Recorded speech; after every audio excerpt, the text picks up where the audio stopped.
തിരഞ്ഞെടുപ്പിൻ്റെ അവസാന ഘട്ടം എത്തിക്കഴിഞ്ഞപ്പോൾ ജനനന്മയ്ക്കായിട്ടുള്ള കാര്യങ്ങൾക്കല്ല പ്രാധാന്യം കൊടുത്തത് ചില മുന്നണികൾ.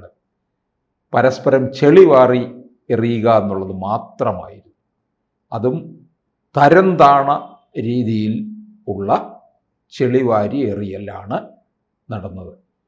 ഇതെല്ലാം കണ്ട് ജനം ഏത് തരത്തിൽ പ്രതികരിക്കും എന്നുള്ളതാണ് നമുക്കിനി അറിയേണ്ട കാര്യം. അത് ചേട്ടൻ പറഞ്ഞ വളരെ നിർണായകമായിട്ടുള്ളൊരു കാര്യമാണ്. കേരള ജനതയ്ക്ക് വികസന വാഗ്ദാനങ്ങളും ചെയ്ത കാര്യങ്ങളും ഗ്യാരൻറ്റികളും പറഞ്ഞ് പ്രചരണം കൊഴുത്തു വന്ന് അവസാന ലാപ്പിലെത്തിയപ്പോൾ സ്വരങ്ങളങ്ങ് മാറി. കൾച്ചറില്ലാത്തൊരു പ്രവർത്തനം ചെയ്ത് എത്രയും പഴയ ഐതിഹ്യത്തിൽ പറയും പോലെ ഇരട്ട വിളക്ക് വെള്ളം കോരിയിട്ട് ലാസ്റ്റിൽ ആ കുടം കൊണ്ടിട്ട് ഉടച്ചു എന്നുള്ള നിലയിലേക്ക് ഭരണാധികാരികൾ മാറി. അത് കേരളത്തിൻ്റെ സാംസ്കാരിക കേരള നവോത്ഥാനത്തിന് ഒരു നാണക്കേടാണ്. എത്രയായാലും ഒരു സംസ്ഥാനത്തിൻ്റെ മുഖ്യമന്ത്രിയാണ്. വേറൊരു സംസ്ഥാനത്തിൻ്റെ മുഖ്യമന്ത്രി ഇവിടെ വന്നു.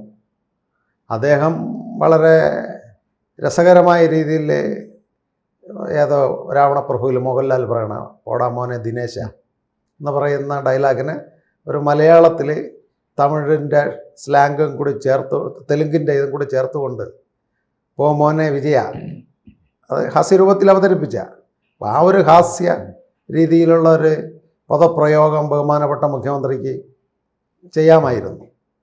അല്ല എങ്കിൽ മുഖ്യമന്ത്രിക്ക് ഒന്ന് ജനശ്രദ്ധ കുറച്ചുകൂടി കൂടുമായിരുന്നു. അത്തരത്തിൽ തരംഗത്താണ് ഒരു മുഖ്യമന്ത്രിയല്ല ഞാൻ, ആ പദപ്രയോഗത്തിൽ ഞാൻ വരുന്നില്ല എന്ന് പ്രസിലൊരു വാക്ക് പറഞ്ഞിരുന്നെങ്കിൽ ഒരു അപാര ഒന്നൊന്നര മുഖ്യമന്ത്രിയായിരുന്നു കേരള മുഖ്യമന്ത്രി. പക്ഷേ അവിടെ രേവന്ത് റെഡ്ഡിയെക്കാളും ഗ്രാഫ് താഴ്ന്നുകൊണ്ടാണ് നമ്മുടെ ബഹുമാനപ്പെട്ട കേരള മുഖ്യമന്ത്രി സംസാരിച്ചു ഡാഷ് മോനെ.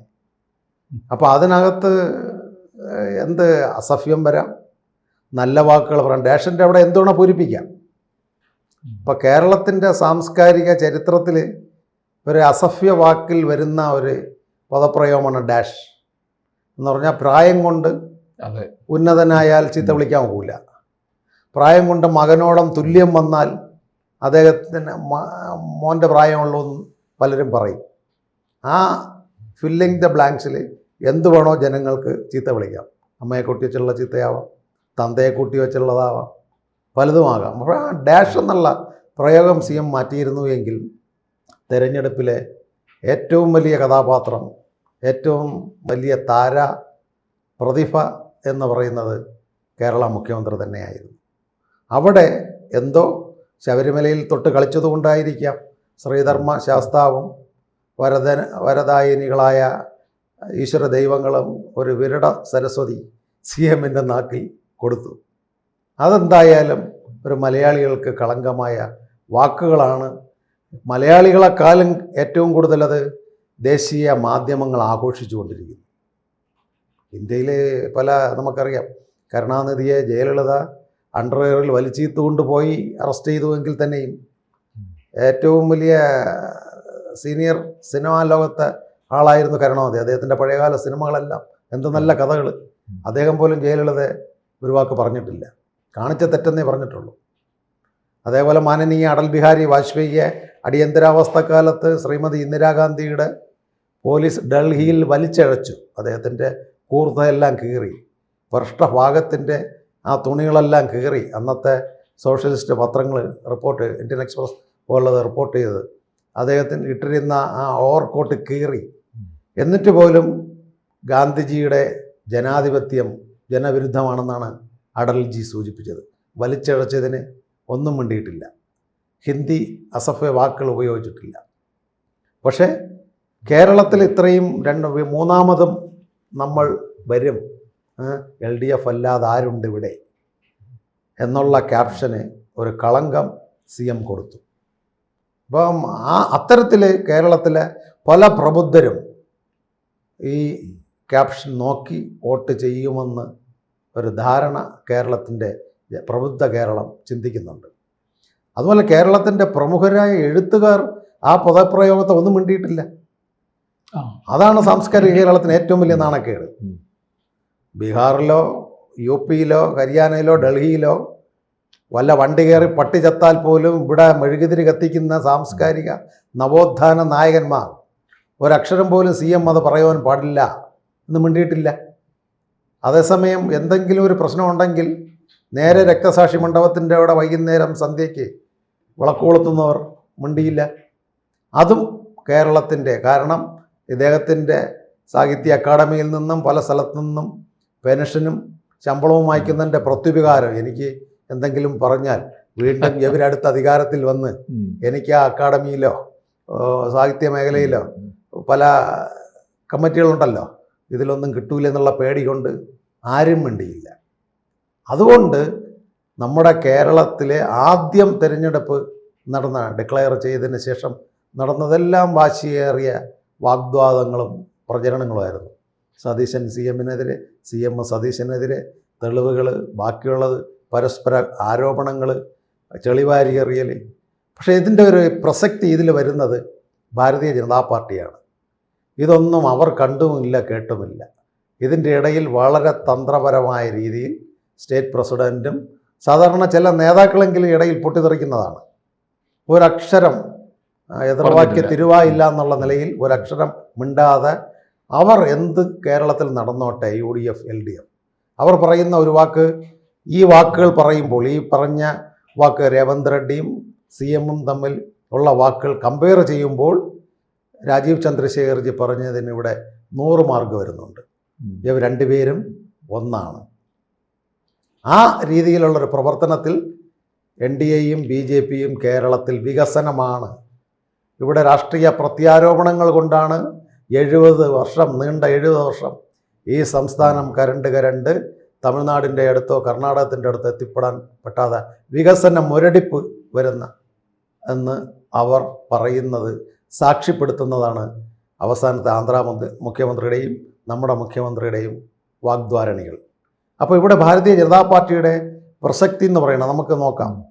ഒരുപറ്റം നേതാക്കൾ പോട്ട് ഭരണപരമായിട്ടുള്ള ആൾക്കാരാണ് കേരളത്തിൽ വന്നിട്ടുള്ളത്. അങ്ങ് പ്രധാനമന്ത്രി മുതൽ ലാസ്റ്റിലുള്ള ചെറിയ മന്ത്രിമാർ വരെ കേരളത്തിൽ നീണ്ട 24 കേന്ദ്രമന്ത്രിമാരും പ്രധാനമന്ത്രിയും ആഭ്യന്തരമന്ത്രിയും രാജ്യസുരക്ഷിതത്വ മന്ത്രികൾ സാധാരണ ചെറിയ മണ്ഡലങ്ങളിൽ വന്ന് പ്രചരണം നടത്തി. ഈ ഒരു പ്രചരണ തന്ത്രം ബംഗാളിലോ തമിഴ്നാടിലോ കേന്ദ്രമന്ത്രിമാർ പോയിട്ടില്ല. കേരളത്തിൽ വന്ന അത്രയും പ്രാവശ്യം തമിഴ്നാടിൽ മാനനീയ പ്രധാനമന്ത്രി പോയിട്ടില്ല, ആസാമിൽ പോയിട്ടില്ല. അപ്പോൾ കേരളത്തിൽ ഇന്നല്ലെങ്കിൽ നാളെ, ഇന്ന് ചിലപ്പം കിട്ടുമെന്നില്ല, ഒരു തൂക്ക് സഭയ്ക്കുള്ളതേ ഇവിടെ കിട്ടുകയുള്ളൂ. പക്ഷേ ഇവരുടെ ലക്ഷ്യം 2030-31 കേരളമെന്ന് പറയുന്ന ഈ സാംസ്കാരിക സമ്പന്ന പ്രബുദ്ധമായ കേരളം ഭാരതീയ ജനതാ പാർട്ടി NDAയുടെ കയ്യിൽ ഇരിക്കണമെന്ന് പ്രധാനമന്ത്രിക്കും ആഭ്യന്തരമന്ത്രിക്കും പ്രത്യേകിച്ച് ഒരു നിലപാടുള്ളത് കൊണ്ടാണ് എല്ലാ മന്ത്രിമാരും ഇവിടെ വന്നത്. ഇപ്പോൾ പശ്ചിമേഷ്യൻ യുദ്ധങ്ങൾ നടക്കുന്നു. പല കാര്യങ്ങളും ജയശങ്കർജിയെ ഏൽപ്പിച്ചിട്ട് പോലും അദ്ദേഹം ചർച്ചകൾ കഴിഞ്ഞിട്ട് നേരെ വന്നത് കേരളത്തിൻ്റെ തെരഞ്ഞെടുപ്പ് പ്രചരണത്തിനാണ്. ആ പ്രചരണത്തിൽ ചില പൊട്ടിത്തെറികളുണ്ടായി, എന്നാലും അത് ജനം സ്വീകരിച്ചില്ല. അവർക്കൊരു കുടുംബയോഗത്തിൽ പങ്കെടുക്കുവാനാണ് ശ്രീലാഗാമയുടെ ഇറങ്ങിപ്പോയത്. ഇവിടെ മുഖ്യധാരാ പത്രങ്ങളും ചാനലുകളും പറഞ്ഞത് അവരുടെ പേര് ഉപയോഗിച്ചിട്ട് അല്ലെന്ന്. നമ്മൾ നേരിട്ട് ചോദിച്ചപ്പോൾ പറഞ്ഞു, എനിക്ക് നല്ലൊരു 100-200 പേര് കൂടുന്ന കവടിയാറുള്ളൊരു മീറ്റിങ്ങിന്, അമ്മമാരുടെ മീറ്റിങ്ങിന് പോകാൻ വേണ്ടിയാണ്, അല്ലാതെ എൻ്റെ പേരൊന്നും. പക്ഷേ അത് ദുർമിത്തം നമ്മുടെ ആ ക്യാമ്പയിനകത്ത് ആരോ കൊണ്ട് അത് ചോർത്തിക്കൊടുത്ത് പത്രങ്ങളാക്കി. ഇന്ന് നടന്ന സംഭവങ്ങളോ, ഒരമ്മയുടെ വീട് കാണുവാൻ വേണ്ടി നമ്മുടെ ശോഭ പാലക്കാട് സ്ഥാനാർത്ഥി പോയപ്പോൾ അഡ്വാൻസായിട്ട് ആൾക്കാർ അമ്മയുടെ കയ്യിൽ കാശ് കൊണ്ടുവച്ച് കൊടുത്ത് മൊബൈലിൽ ക്യാമറ എടുത്തതിന് ശേഷം 2 ദിവസം കൊണ്ട് ശോഭയുടെ പുറകെ നിന്ന് കോൺഗ്രസിൻ്റെ ആൾക്കാർ കറങ്ങുകയാണ് കാറിൽ വീഡിയോ മൊബൈൽ എടുത്ത്. അവർ ഇന്നലെ വിചാരിച്ചു BJP-ക്കാരായിരിക്കും സോഷ്യൽ മീഡിയയിൽ കൊടുക്കാൻ എടുക്കണമെന്ന്. പക്ഷേ ഇന്ന് ആ അമ്മ പറഞ്ഞു, എനിക്ക് മരുന്ന് വാങ്ങിക്കാൻ പൈസ വേണം, എൻ്റെ വീട് ചോർന്നൊലിക്കുന്നു, ചെയ്തു തരണം. അപ്പോൾ മരണം അന്വേഷിച്ച് വന്നപ്പോൾ ഇതറിഞ്ഞ് ആ വീട്ടിൽ പോയപ്പോൾ കോൺഗ്രസ്സുകാർ നേരത്തെ പൈസ കൊണ്ട് വച്ചു കൊടുക്കുന്ന ക്ലിപ്പ് എടുത്തതിന് ശേഷം ഇലക്ഷൻ ആൾക്കാരെയും അതും ആലോചിച്ച് നോക്കണം, ചേട്ടാ ഒന്ന് ചിന്തിച്ച് നോക്കണം.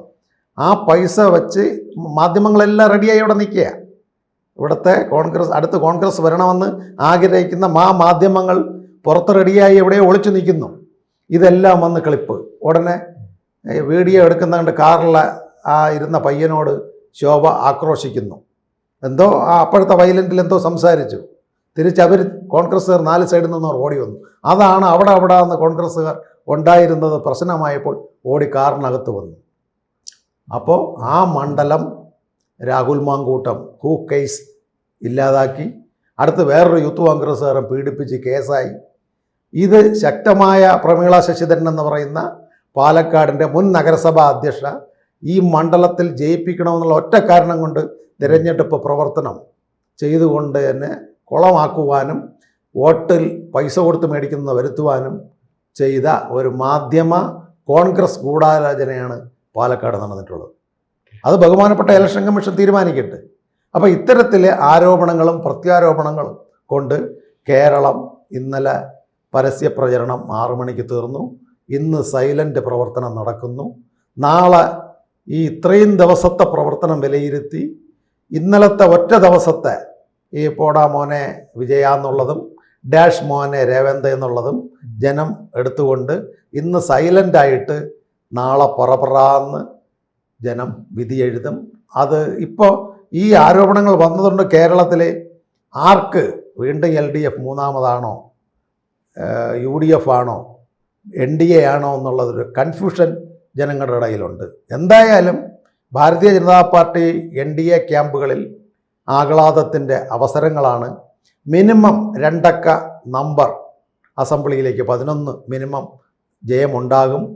കേരള അസംബ്ലി ഒരു തൂക്ക് അസംബ്ലി തന്നെ ഉണ്ടാകും.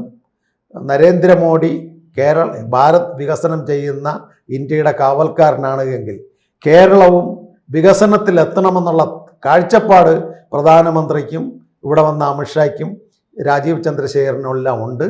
അത് ജനത ഒരു minimum 11 member of legislative assembly 4-ാം തീയതി നമുക്ക് കാണാം. 4-ാം തീയതി വിജയത്തിലേക്ക് വരും. തിരുവനന്തപുരം അസംബ്ലിയിലേക്ക് അത് വരികയും ചെയ്യും. കൂടുതൽ വാർത്തകളും വിശേഷങ്ങളും നിങ്ങളിലേക്ക് എത്താൻ ABC മലയാളം സബ്സ്ക്രൈബ് ചെയ്യുക, ബെൽ ബട്ടണും അമർത്തുക.